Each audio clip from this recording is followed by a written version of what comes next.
Hello friends, welcome to வெயில் ரோஜ் and crime diaries.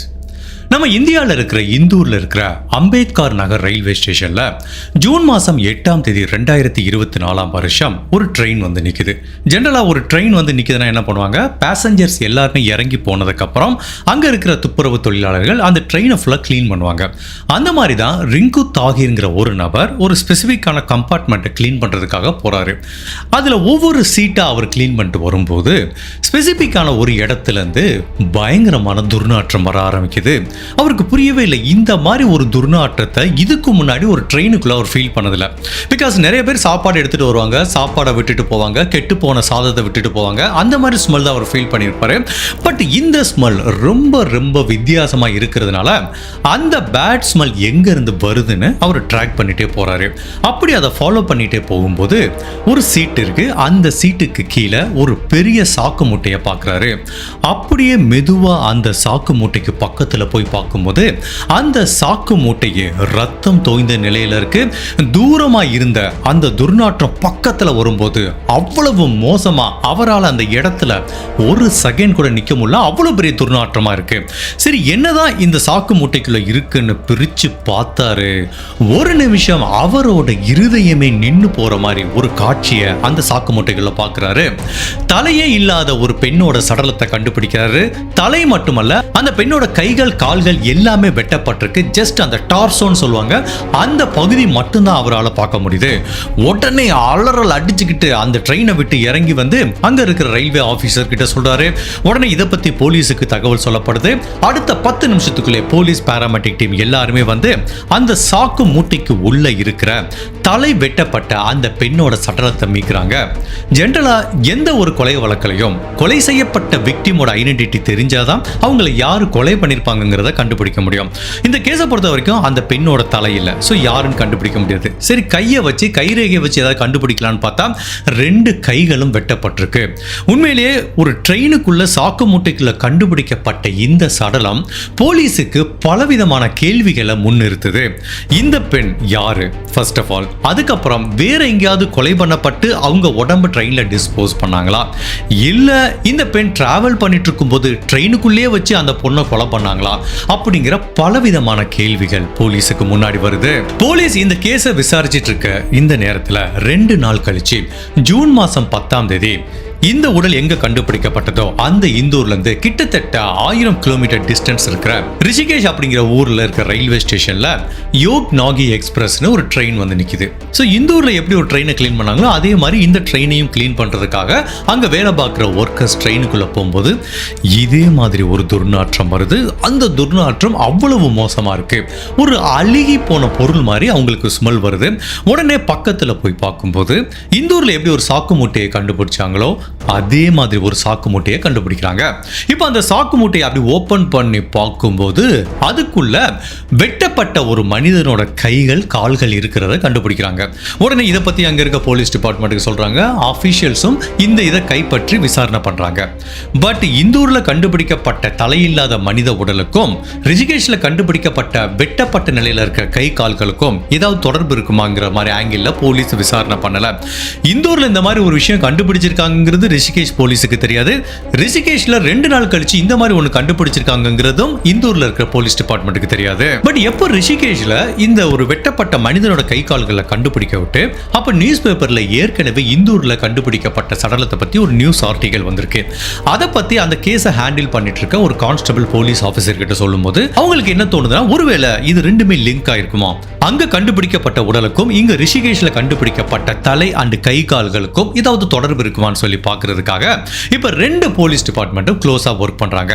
அப்ப 2 வெவ்வேறு ஊர்ல கண்டுபிடிக்கப்பட்ட உடல் பாகங்களை ஃபாரன்சிக் லேபுக்கு எடுத்துட்டு வந்து டெஸ்ட் பண்ணி பார்க்கும்போது சந்தேகமே கிடையாது, இந்தூர்ல கண்டுபிடிக்கப்பட்ட தலையில்லாத உடல் அந்த பெண்ணோட தலை தான் ரிஷிகேஷ்ல கண்டுபிடிக்கப்பட்டிருக்கு. ரிஷிகேஷ்ல கைகளும் கால்களும் கண்டுபிடிக்கப்பட்டிருக்கு.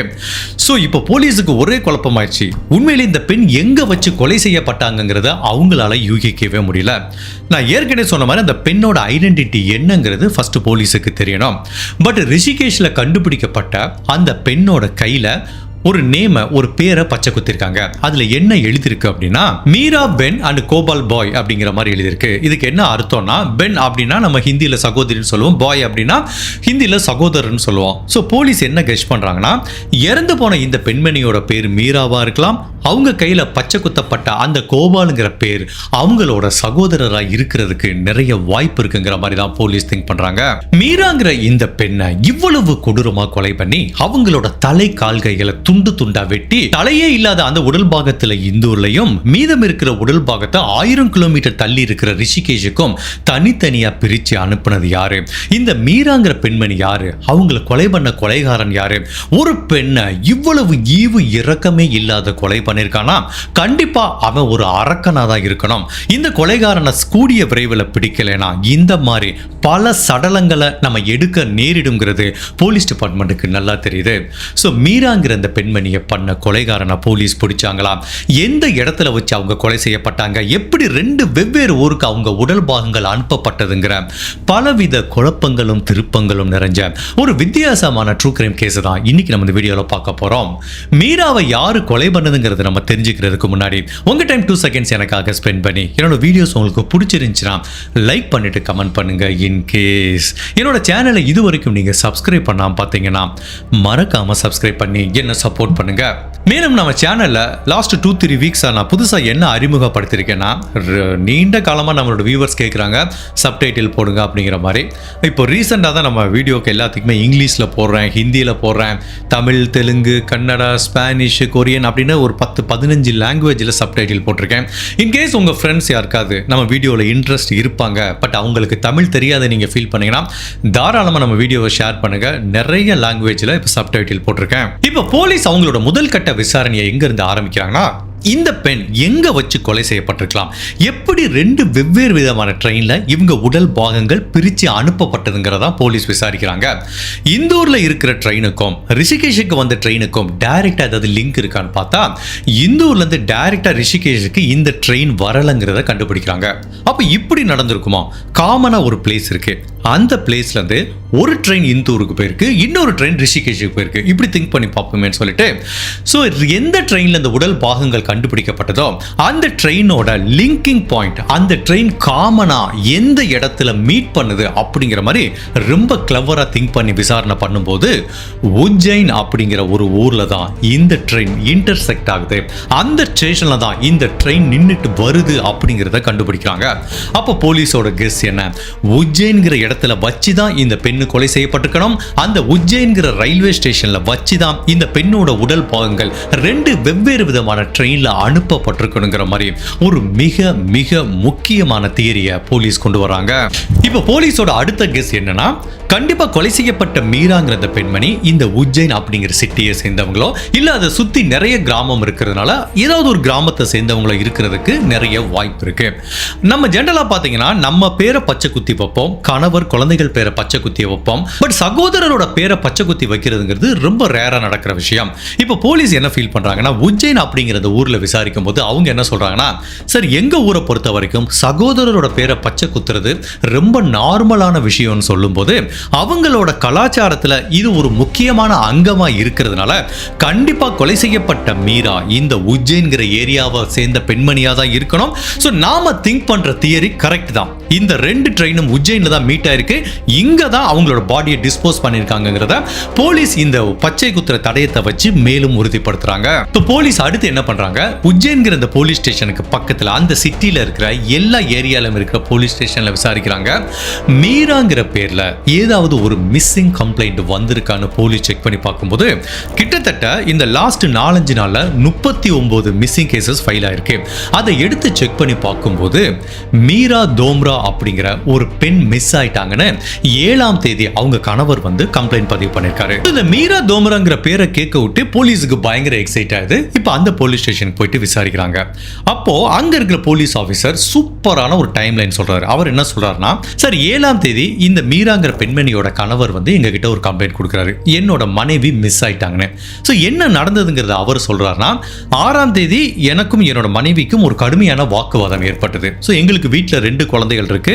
எங்க குழந்தைகள் முன்னாடி நாங்கள் சண்டை போட்டோம். அதுல கோவத்தில் என்னோட மனைவியை நான் அடிச்சிட்டேன். அப்போ எங்க மனைவி என்கிட்ட என்ன சொன்னாங்க, என்ன கை நீட்டி அடிச்சிட்டே, இனிமேல் நான் உங்க கூட வாழவே மாட்டேன்னு சொல்லிட்டு 6ஆம் தேதி சாயங்காலம் வீட்டை விட்டு கிளம்பி போயிட்டாங்க சார். ஸோ நானும் சரி ஏதோ கோவிச்சுட்டு அவங்க அம்மா வீட்டுக்கு போயிருப்பாங்க, இல்லை ஃப்ரெண்டு வீட்டுக்கு போயிருப்பாங்க, வருவாங்கன்னு நானும் வெயிட் பண்ணி பார்க்குறேன். 7ஆம் தேதி வரைக்கும் வரல. 24 மணி நேரமா மீரா வீட்டுக்கு வரலன்னு பதட்டமாகி 7ஆம் தேதி அவர் போலீஸ் ஸ்டேஷன்ல வந்து கம்ப்ளைண்ட் பண்ணியிருக்காரு.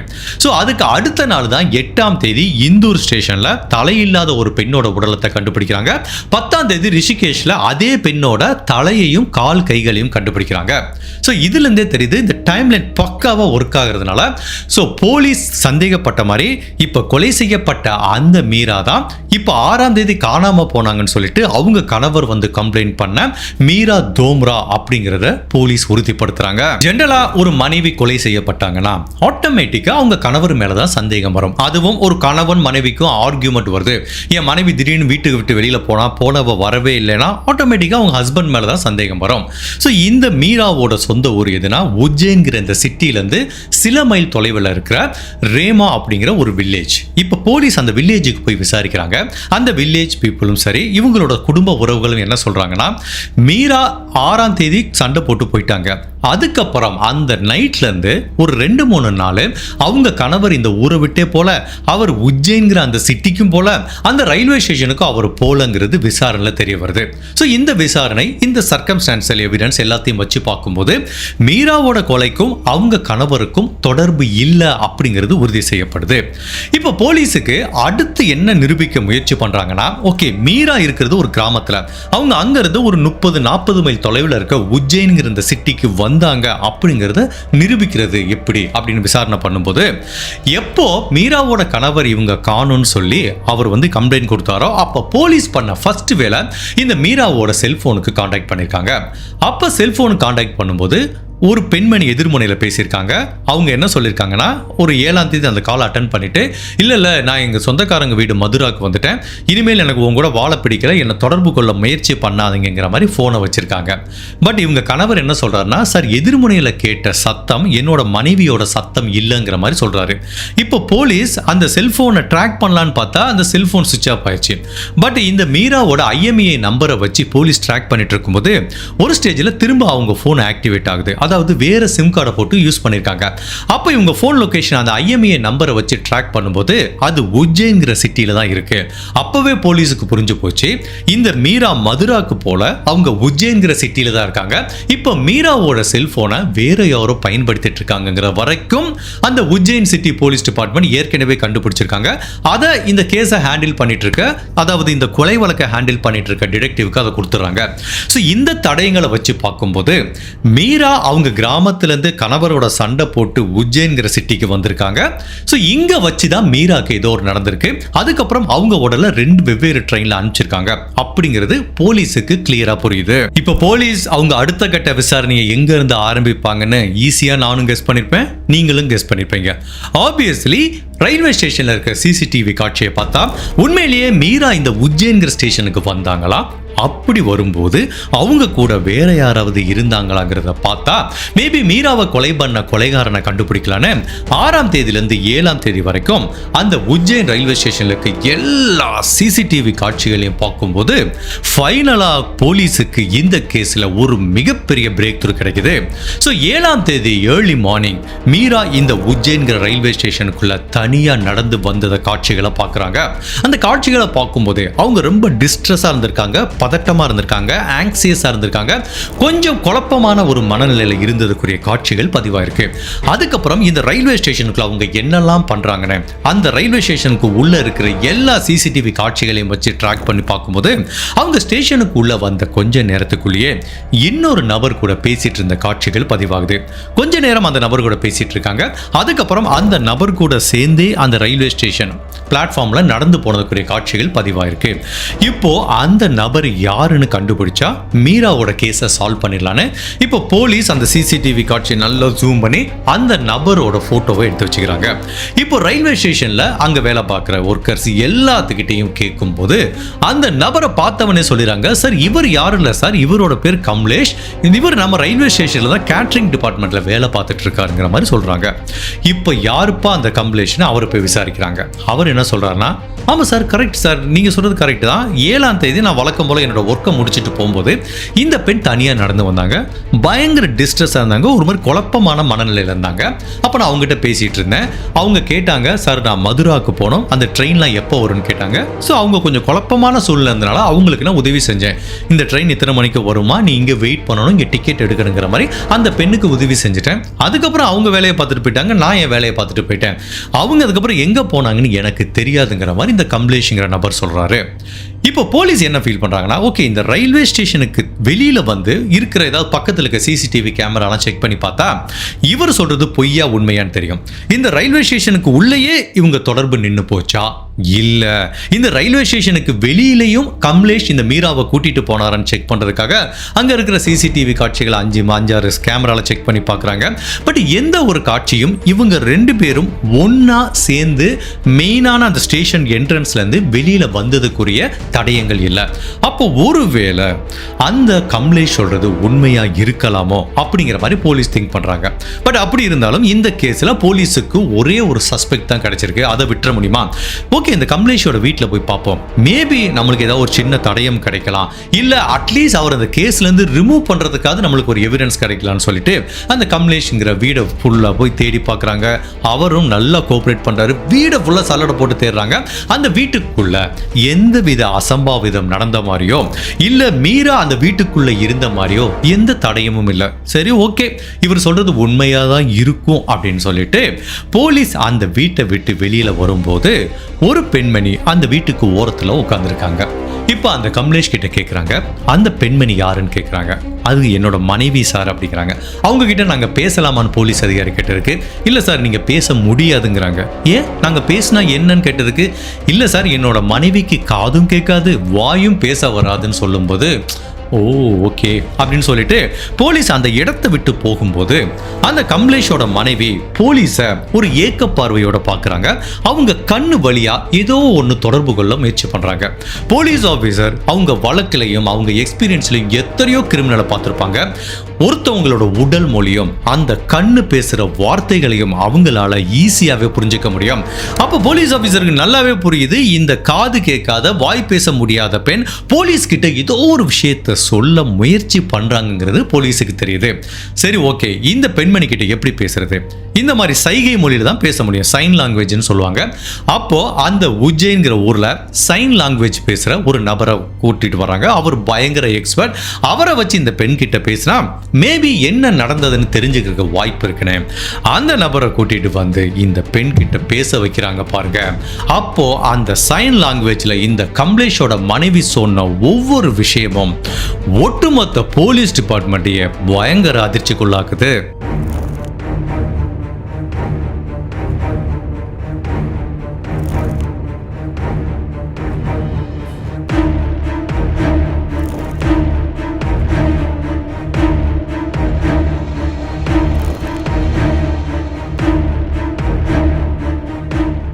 அந்த கமலேஷோட மனைவி போலீஸ் கிட்ட என்ன சொல்றாங்கன்னா, சார் 7ஆம் தேதி என்னோட கணவர் கமலேஷ் ஒரு பெண்ணை எங்க வீட்டுக்கு கூட்டிட்டு வந்தாரு. அந்த பெண்ணுக்கு சாப்பாடு போடணும், நம்ம நல்லா பார்த்துக்கணும்னு சொன்னாரு. நானும் சமைச்சு போட்டேன். பட் நான் கொடுத்த சாப்பாட்டுல என்னோட கணவர் ஒரு பொருளை கலந்தாரு. அது மேபி மயக்க மாத்திரையா இருக்கிறதுக்கு சான்ஸ் இருக்கு. அப்படி கலந்ததுக்கு அப்புறம் அந்த பெண்ணுக்கு சாப்பாடு கொடுத்தாரு. என்ன வீட்டை விட்டு வெளியில போக சொல்லிட்டாரு. நான் வீட்டை விட்டு வெளியில போயிட்டேன். கிட்டத்தட்ட 1 மணி நேரம் கழிச்சு என்னோட கணவர் வந்தாரு. என்ன ஒரு மாதிரி பார்த்தாரு. இப்படி வாயில வச்சுட்டு எதுவும் யார்கிட்ட எதுவும் சொல்லக்கூடாதுன்னு கிளம்பி போயிட்டாரு. எனக்கு ஒண்ணுமே புரியல சார். நான் கதவை திறந்து பார்க்கும்போது அந்த பெண் இறந்து கிடக்கிறத பார்த்தா எனக்கு என்ன செய்யறதுனே தெரியல. வெளியில போன என்னோட கணவர் திரும்பவும் இந்த வீட்டுக்குள்ள வந்தாரு. என்ன வரக்கூடாதுன்னு சொல்லியிருக்காரு. அதுக்கப்புறம் நான் மெதுவா கதவு வழியா பார்க்கும்போதுதான் அவர் அந்த பெண்ணோட உடலை துண்டு துண்டா வெட்டிட்டு இருக்கிறத பார்த்தேன். அதுக்கப்புறம் ஒரு 2 சாக்கு மூட்டையை எடுத்துக்கிட்டு அவர் வீட்டை விட்டு போனதை நான் பார்த்தேங்கிற மாதிரி இவங்க சொல்றாங்க. அப்படி அந்த சாக்கு மூட்டையை எடுத்துட்டு கொடுத்துட்டு போனதுக்கு அப்புறம் பல மணி நேரம் கழிச்சு வீடை பக்காவா வந்து கிளீன் பண்ணாரு. ஸோ என்னோட கணவரை பொறுத்த வரைக்கும் நிறைய பெண்கள் கூட தொடர்பு இருக்கு. அடிக்கடி நிறைய பெண்களை வீட்டுக்கு கூட்டிட்டு வருவாரு. ஆப்வியஸ்லி நான் காதும் கேட்காது வாயும் பேசாது, என்னோட கணவர் கிட்ட சண்டையும் போட முடியாது. அதனால அவர் பண்ண கொடுமை எல்லாத்தையும் நான் தாங்கிட்டு இருந்தேன். பட் எவ்வளவு பெண்கள் அவர் கூட்டிட்டு வந்தாரோ அந்த பெண்களோட ஜாலியா இருந்துட்டு திரும்ப அனுப்பிச்சிருவாரு. பட் இந்த பெண்ணை அவர் கொலை பண்ணிட்டாரு சார். அதுவும் துண்டு துண்டா வெட்டி எடுத்துட்டு போனதை என்னோட கண்ணால பார்த்தேங்கிற மாதிரி இவங்க ஒரு ஸ்டேட்மெண்ட் சொல்லவிட்டு அடுத்த செகண்டே கம்லேஷ்ங்கிற அந்த ரயில்வே கேட்டரிங் ஒர்க்கரை போலீஸ் அரெஸ்ட் பண்றாங்க. இப்போ அவங்க மனைவி அவங்களுக்கு அகைன்ஸ்டா சாட்சி சொன்னதுனால வேற வழியே இல்லாம என்ன நடந்ததுங்கிறத இந்த கம்லேஷ் சொல்ல ஆரம்பிக்கிறாரு. அதாவது இந்த கம்லேஷ் அவன் வழக்கமா வேலையை முடிச்சிட்டு ரயில்வே அந்த ஸ்டேஷன் பிளாட்ஃபார்ம்ல நடந்து வந்துட்டு இருக்கும்போது மீராவை பார்க்கறாரு. அந்த பெண் அப்பவே ஒரு குழப்பமான ஒரு சூழ்நிலையில இருக்கிற மாதிரி தெரியுது. பிளஸ் இவங்க 1000 பேர் அந்த ரயில்வே ஸ்டேஷன்ல பார்த்திருப்பாங்க. வீட்டை விட்டு ஓடி வந்தவங்க, சண்டை போட்டு வந்தவங்க, பார்த்தாலே தெரியும். அப்படி ஒரு மாதிரி யார் சப்போர்ட் இல்லாம இந்த ஊரே புதுசா ஒரு மாதிரி அனாதையா வர்றவங்களை ஈஸியா இவங்களால அடையாளம் காண முடியும். அந்த பெண்ணை இவர் அடையாளம் கண்டுகிட்டு பேச ஆரம்பிக்கிறாரு. அந்த பெண்மணி என்ன சொல்றாங்கன்னா, என்னோட கணவர் கூட சண்டை போட்டு நான் வந்துட்டேன், எனக்கு இந்த ஊர்ல யாரையும் தெரியாது. சரி இப்போ என்ன பண்ண போறேன்னு இவர் கேட்கிறாரு. மதுராங்கிற ஊர்ல என்னோட சொந்தக்காரங்க தூரத்து உறவினர்கள் இருக்காங்க, அங்க நான் போகணுங்கிற மாதிரி இவங்க கேட்குறாங்க. அந்த ட்ரெயின் எப்போ வரும்னு கேட்டதுக்கு அப்பதான் இந்த கம்லேஷோட மைண்ட்ல இருக்க அரக்கன் கொஞ்சம் கொஞ்சமா வெளியில வர்றான். ஸோ ஊரு பேர் தெரியாத ஒரு பொண்ணு வந்திருக்கு, தனியா வந்திருக்கு. இந்த பெண்ணை அடையிறதுக்கு இதை விட ஒரு பெஸ்ட் ஆப்பர்ச்சுனிட்டி கிடைக்காதுன்னு அந்த பெண்கிட்ட இவ என்ன போய் சொல்றானா, ஆக்சுவலா மதுராக்கு போற ட்ரெயின் இப்போதாமா கிளம்பி போச்சு, அடுத்த ட்ரெயின் நாளைக்கு தான் வரும். ஸோ நீ என்ன பண்ண போறேன்னு கேட்டதுக்கு சரி பரவாயில்ல சார், நான் அந்த ரயில்வே ஸ்டேஷன்லேயே படுத்துக்கிறேன்னு சொன்னதுக்கு அப்போ இவன் என்ன சொல்றான், இல்லம்மா இங்க படுக்கிறது சேஃப்டி கிடையாது, அதுவும் 12 மணிக்கு மேலே எந்த ட்ரெயினும் வராது, அந்த அடுத்த ட்ரெயின் 4 மணிக்கு தான் வரும், அந்த ஒரு 4-5 மணி நேரம் இங்கே தனியாக இருக்கிறது ரொம்ப ஆபத்து. வேணா நீ ஒன்று பண்ண, என்னோட மனைவி வீட்டில் இருக்காங்க, ஒரு நைட் வந்து என் வீட்டில் தங்கிக்கோ, நாளைக்கு நானே வந்து உன்னை ட்ரெயின் ஏற்றி விடுறேன்னு சொல்லிட்டு இவன் அந்த பெண்ணுக்கு ஒரு வலைய விரிக்கிறான். அந்த பெண்ணும் சூழ்நிலை கைதியா வேற வழியே இல்லாம ஸ்டேஷன்ல இருக்கிறது ஆபத்தோ இவன் கூட போய் இருக்கிறதா சேஃபோ, அது வீட்டில் ஒய்ஃப் இருக்காங்களே அப்படின்னு சொல்லிட்டு நம்பி போறாங்க. ஆக்சுவலா இவனோட வீட்டுக்கு போறதுக்கு பேக் டோர் அந்த ஸ்டேஷன்ல இருந்து பின்னாடி ஒரு வழி இருக்கு, அந்த வழியா தான் கூட்டிட்டு போயிருக்கான். அதனாலதான் இந்த ஸ்டேஷனோட முன் வாசல் வழியா இருக்கிற கேமராவை செக் பண்ணி பார்க்கும்போது இவங்க 2 பேரும் ஸ்டேஷனை விட்டு வெளியில போனதுக்குரிய காட்சிகள் எங்கேயுமே பதிவாகல. ஸோ என் வீட்டுக்கு கூட்டிட்டு போயிருக்கான், அவங்க மனைவிட்ட சொல்லி சமைக்க சொல்லியிருக்கான். அதுக்கப்புறம் அதுல சில மயக்க மருந்து கலந்து இவங்களுக்கு கொடுத்துருக்கான். அப்படி இவங்க முழுசா மயக்கமாயிட்டாங்க. இவங்களை அடையலாம்னு நினைச்சிட்டு அவங்க கிட்ட தவறா நடக்க போறப்பதான் அவங்க சுதாரிச்சு எழுந்துட்டாங்க. கடுமையான எதிர்ப்பு தெரிவிக்கிறாங்க. அப்போ இவன் கழுத்தை நெரிச்சு அந்த பெண்மணியை கொலை பண்ணிட்டான். அடுத்து என்ன பண்றதுனே தெரியல. சரி ஓகே, இந்த பெண்ணோட உடலை துண்டு துண்டா வெட்டினாதான் நம்ம டிஸ்போஸ் பண்ண முடியும்னு இதுக்காகவே கடையில போயிட்டு இந்த கறிக்கடையில வெட்டுறதுக்குரிய கத்தியை வாங்கிட்டு வந்து அந்த பெண்ணோட தலை கை கால்கள் எல்லாத்தையும் துண்டு துண்டா வெட்டி 2 சாக்கு பையில வச்சுக்கிட்டான். இதை எல்லாத்தையுமே வாய் பேச முடியாத காது கேட்காத அவங்க மனைவி விட்னஸ் பண்ணிருக்காங்க.